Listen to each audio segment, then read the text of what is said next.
सबसे पहले तो मैं रेणुका विकास बोर्ड को इसके लिए शुभकामना दूंगा, धन्यवाद दूंगा। हमारे विधानसभा के उपाध्यक्ष विनय जी को विशेष रूप से इनको धन्यवाद दूंगा कि एक बहुत ही सुंदर परंपरा माता रेणुका की, भगवान परशुराम की आरती का इन्होंने शुरू किया है।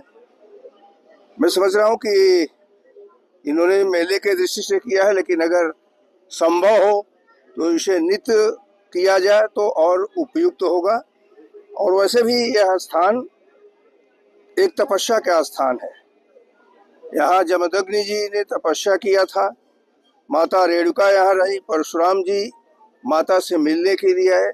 तो कुल मिलाकर के मेरा यह मानना है कि इतनी तप की भूमि है कि इस भूमि को जितना भी नमन किया जाए वह कम है। मुझे सौभाग्य है कि मैं कई वर्षों से आकर के इस मेले में सम्मिलित हो रहा हूँ। और अब की बार का तो अद्भुत ये रहा कि जब जो माता रेणुका झील की आरती हुई है और परशुराम जी और माता की, मुझे लगता है कि पर्यटन विभाग को जो राज्य सरकार का है इसके लिए लिखना चाहिए सेंट्रल गवर्नमेंट को, क्योंकि दो एक बातें हैं। जैसे ये क्षेत्र ऐसा है कि इसको पूरी तौर पर ये कहें कि अकेले राज्य सरकार विकास कर लेगी तो संभव नहीं है। केंद्र सरकार का भी पर्यटन विभाग है, अगर उससे संपर्क किया जाए तो निश्चित ही वह हर चीज में मदद कर रहा है। हिमाचल में पर्यटन के लिए बहुत केंद्र सरकार काम कर रही है, इसके लिए भी काम करेगी। सबसे पहले तो मैं रेणुका विकास बोर्ड को इसके लिए शुभकामना दूंगा, धन्यवाद दूंगा।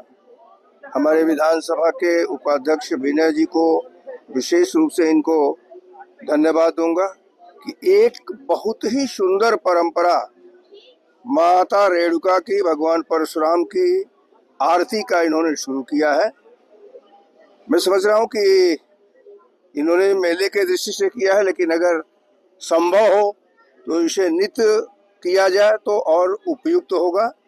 और वैसे भी यह स्थान एक तपस्या का स्थान है। यहाँ जमदग्नि जी ने तपस्या किया था, माता रेणुका यहाँ रही, परशुराम जी माता से मिलने के लिए आए।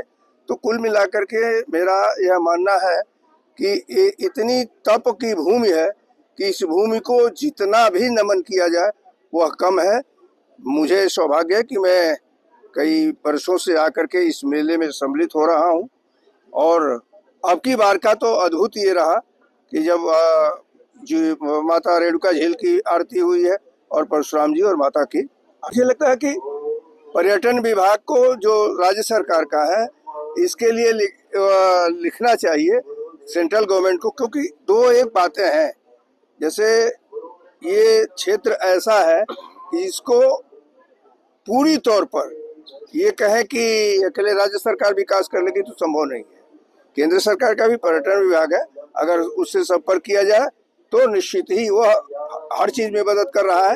हिमाचल में पर्यटन के लिए बहुत केंद्र सरकार काम कर रही है, इसके लिए भी काम करेगी।